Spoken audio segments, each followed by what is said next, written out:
छत्रपती शिवाजी महाराज स्वराज्याचे महानायक. ज्या भूमीने शिवाजी घडवला त्या भूमीला स्वराज्य मिळालंच पाहिजे. मित्रांनो, भारताच्या इतिहासात जर एखादं नाव तेजस्वी अक्षरात कोरलं गेलं असेल तर ते म्हणजे छत्रपती शिवाजी महाराज. शिवाजी महाराज म्हणजे केवळ राजा नव्हे, ते म्हणजे स्वराज्य, स्वाभिमान, शौर्य आणि न्याय यांचा जिवंत आदर्श.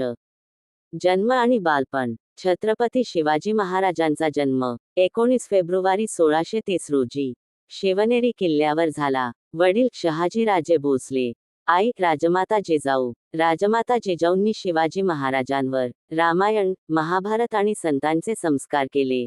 त्यांच्या मनात लहानपणापासून एकच स्वप्न रुजवलं, स्वराज्याचं स्वप्न. स्वराज्याची शपथ. पुण्याजवळील रायरेश्वर मंदिरात महाराजांनी मावळ्यांसोबत स्वराज्याची शपथ घेतली. त्या काळात मुघल, आदिलशाही यांचं प्रचंड साम्राज्य होतं.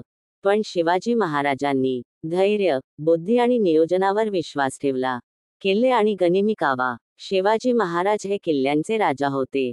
तोरणा, राजगड, सिंहगड, प्रतापगड, रायगड असे 300हून अधिक किल्ले त्यांनी जिंकले किंवा बांधले. त्यांनी वापरलेली युद्धनीती.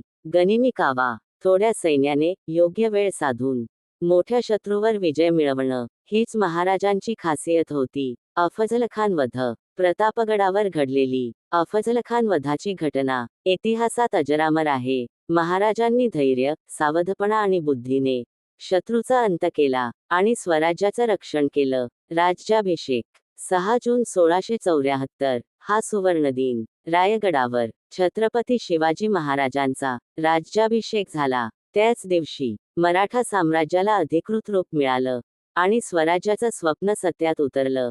आदर्श राजा. शिवाजी महाराज केवळ योद्धा नव्हते, ते लोककल्याणकारी राजा होते. स्त्रियांचा सन्मान, सर्व धर्मांचा आदर, शेतकऱ्यांचं संरक्षण, न्यायप्रिय शासन. शत्रूच्या स्त्रियांकडेही ते आई बहिणीसारखं पाहायचे. अखेरचा काळ. 3 एप्रिल 1680 या दिवशी शिवाजी महाराज स्वर्गवासी झाले. पण महाराज गेले नाहीत, ते आजही जिवंत आहेत, प्रत्येक मराठी माणसाच्या रक्तात. मित्रांनो, शिवाजी महाराज आपल्याला शिकवतात, संकटात हार मानू नका, अन्यायाविरुद्ध उभे राहा, स्वाभिमान जपा आणि देशासाठी जगा. समारोप. आउट्रो. नॅरेटर भावनिक आवाजात. शिवराय केवळ इतिहास नाहीत, ते भविष्य घडवणारी प्रेरणा आहेत. जय भवानी. जय शिवाजी.